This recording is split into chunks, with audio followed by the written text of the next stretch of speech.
All right, welcome to Talk Tickers. Today we're diving into something you see on Wall Street all the time, a real head scratcher. We're talking about UMC's latest earnings. They put up some fantastic numbers, a really stellar quarter, but the stock, it went the other way. So what's the deal?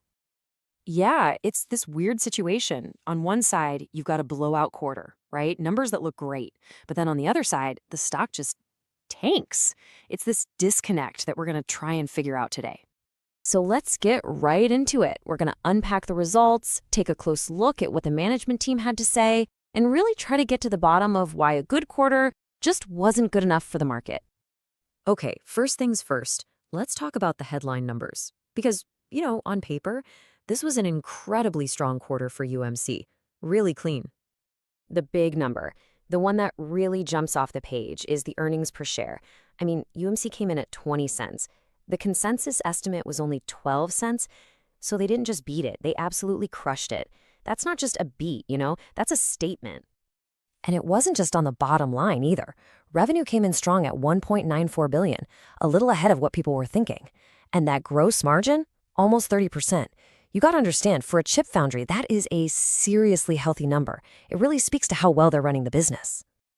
So if you dig a little deeper into the actual operations, you can see what's driving all this. Their factories are running at higher capacity, they're shipping more wafers, and it's all because demand for things like smartphones and notebooks is picking back up. This is exactly the kind of thing that just churns out cash. So, yeah, a strong quarter. No one's arguing that. But what does it mean for the big picture, right? This is where we got to shift gears and look at the company's strategy. The story management is telling investors about where UMC is headed. And here it is, the core of their whole strategy. See, UMC isn't trying to play in that crazy expensive, bleeding-edge chip game. Nope, they are doubling down on what they call specialty nodes. We're talking about these 22 and 28 nanometer chips, which now make up a whopping 35% of their sales. This is their turf, where they're building a real fortress. So their plan is pretty straightforward, kind of like a three-pronged attack. First, they want to own that 22 nanometer space. Second, they're pushing into these really hot areas like automotive, using their new tech that's perfect for things like power management and EVs. And the third piece, do all of this without breaking the bank, keeping a really tight grip on spending. It's a smart, focused strategy.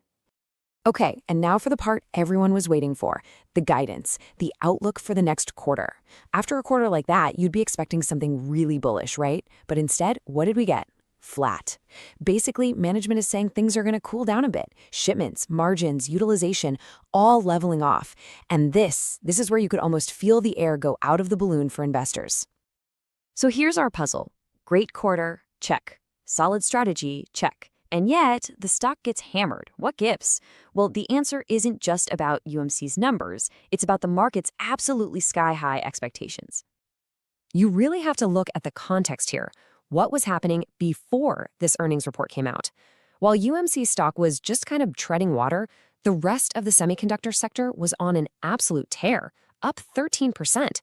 So the market wasn't just hoping for a beat, it was demanding one. The bar was set incredibly high. And this quote from some of the market commentary really just hits the nail on the head.